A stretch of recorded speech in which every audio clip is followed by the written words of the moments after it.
Ang paglampas ng anghel. 12 kabanata. Sinabi ng Panginoon kina Moises at Aaron doon sa Ehipto, "Mula ngayon, ang buwan na ito ang magiging unang buwan ng taon para sa inyo. Ipaalam ninyo sa buong kapulungan ng Israel na sa 10 araw ng buwan na ito, maghahanda ang bawat pamilya ng isang tupa o kambing.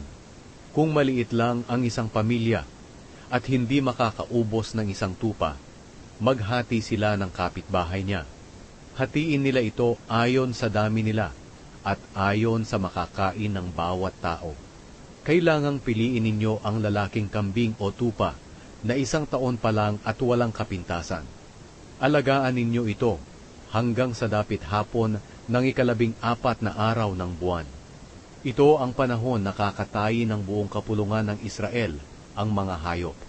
Pagkatapos kunin ninyo ang dugo nito at ipahid sa ibabaw at sa gilid ng hamba ng mga pintuan ng mga bahay na kakainan ninyo ng mga tupa. Sa gabing iyon, ang kakainin ninyo'y ang nilitsong tupa, mapapait na gulay at tinapay na walang pampaalsa.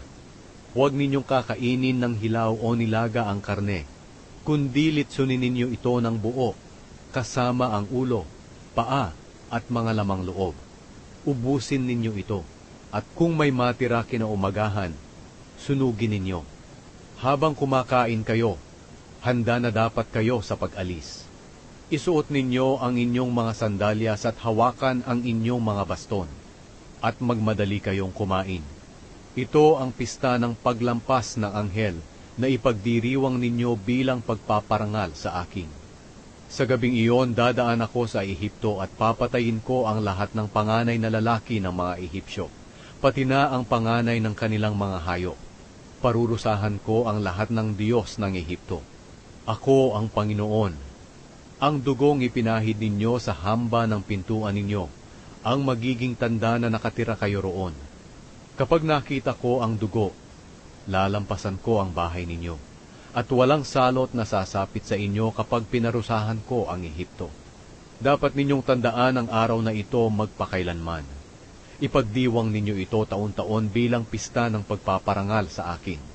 Ang tuntuning ito'y dapat ninyong sundin hanggang sa mga susunod pang henerasyon.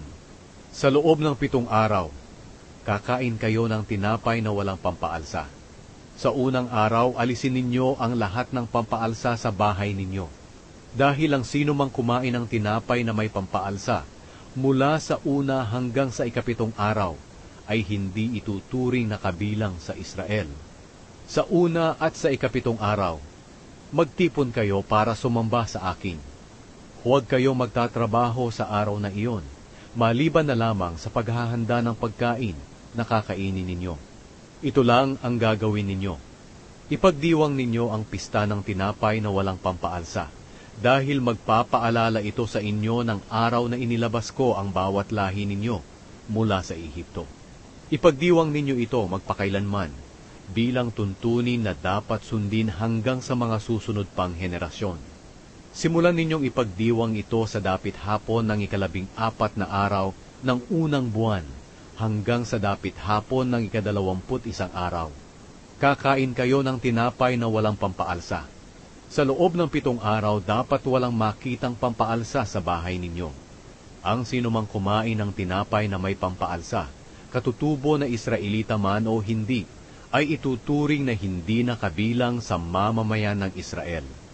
Huwag na huwag kayong kakain ng tinapay na may pampaalsa sa panahon ng pista, saan man kayo nakatira. Pagkatapos, ipinatawag ni Moises ang lahat ng tagapamahala ng Israel at sinabi, "Sabihin ninyo sa lahat ng pamilya ninyo na kumuha sila ng tupa o kambing at katayin nila para ipagdiwang ang pista ng paglampas ng anghel. Patuluin ninyo ang dugo nito sa mangkok. Pagkatapos kumuha kayo ng mga sanga ng isopo at isawsaw ito sa dugo at ipahid sa ibabaw at gilid ng hamba ng pintuan ninyo. At walang lalabas sa mga bahay ninyo hanggang umaga. Dahil dadaan ang Panginoon sa Ehipto para patayin ang mga panganay na lalaki ng mga Ehipsyo. Pero kapag nakita ng Panginoon ang dugo sa ibabaw at sa gilid ng hamba ng mga pintuan ninyo, lalampasan lang niya ang mga bahay ninyo at hindi niya papayagan ang mamumuksa na pumasok sa mga bahay ninyo at patayin ang inyong mga panganay na lalaki. Ang tuntuning ito'y dapat ninyong sundin at ng inyong mga salinlahi magpakailanman. Ipagpatuloy pa rin ninyo ang seremonyang ito kapag nakapasok na kayo sa lupaing ipinangako ng Panginoon na ibibigay sa inyo. Kapag nagtanong ang mga anak ninyo kung ano ang ibig sabihin ng seremonyang ito, ito ang isasagot ninyo. Pista ito ng paglampas ng anghel bilang pagpaparangal sa Panginoon, dahil nilampasan lang niya ang mga bahay ng mga Israelita sa Ehipto, nang patayin niya ang mga Ehipsyo. Pagkatapos magsalita ni Moises, yumukod ang mga Israelita at sumamba sa Panginoon. At sinunod nila ang iniutos ng Panginoon kina Moises at Aaron. Nang hating gabing iyon, pinatay ng Panginoon ang lahat ng panganay na lalaki sa Ehipto, mula sa panganay ng Faraon na tagapagmana ng kanyang trono, hanggang sa panganay ng mga bilanggo na nasa bilangguan. Pinatay din niya ang lahat ng panganay ng hayop. Nang gabing iyon, nagising ang Faraon at ang kanyang mga opisyal at ang lahat ng Ehipsyo. At narinig ang matinding iyakan sa Ehipto, dahil walang bahay na hindi namatayan. Nang gabi ring iyon, ipinatawag ng Faraon sila Moises at Aaron at sinabi, "Umalis na kayo, lisanin na ninyo ang aking bansa. Umalis na kayo at sumamba sa Panginoon, gaya ng ipinapakiusap ninyo. Dalhin ninyo ang mga hayop ninyo, gaya rin ng pakiusap ninyo at umalis kayo. Pero ipanalangin ninyo, nakaawaan ako ng inyong Diyos." Pinagmadali ng mga Ehipsyo ang mga Israelita na umalis sa kanilang bansa, dahil sabi nila, "Kung hindi kayo aalis, mamamatay kaming lahat." Kaya dinala ng mga Israelita ang mga minasa nilang harina na walang pampaalsa na nakalagay sa lalagyan. Ibinalot nila ito sa mga damit nila at pinasan.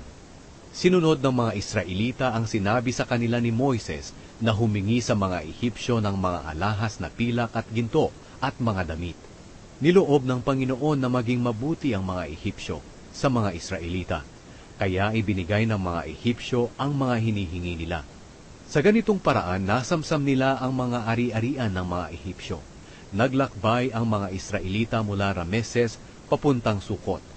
Mga 600,000 lahat ang lalaki, hindi pa kabilang dito ang mga babae at mga bata.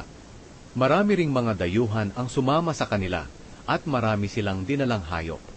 Nang huminto sila para kumain, nagluto sila ng tinapay na walang pampaalsa mula sa minasang harina na dala nila galing sa Ehipto. Hindi ito nalagyan ng pampaalsa dahil pinagmadali sila ng mga Ehipsyo na umalis at wala na silang panahong hintayin pa ang pag-alsa ng minasang harina. Nanirahan ng mga Israelita sa Ehipto ng 430 taon. Sa huling araw ng 430 taon, umalis sa Ehipto ang buong mamamayan ng Panginoon. Nang gabing umalis ang mga Israelita sa Ehipto, binantayan sila ng Panginoon buong gabi. Kaya katulad ng gabing iyon taon-taon, magpupuyat ang lahat ng mga Israelita bilang pagpaparangal sa Panginoon at gagawin nila ito hanggang sa mga susunod pang henerasyon.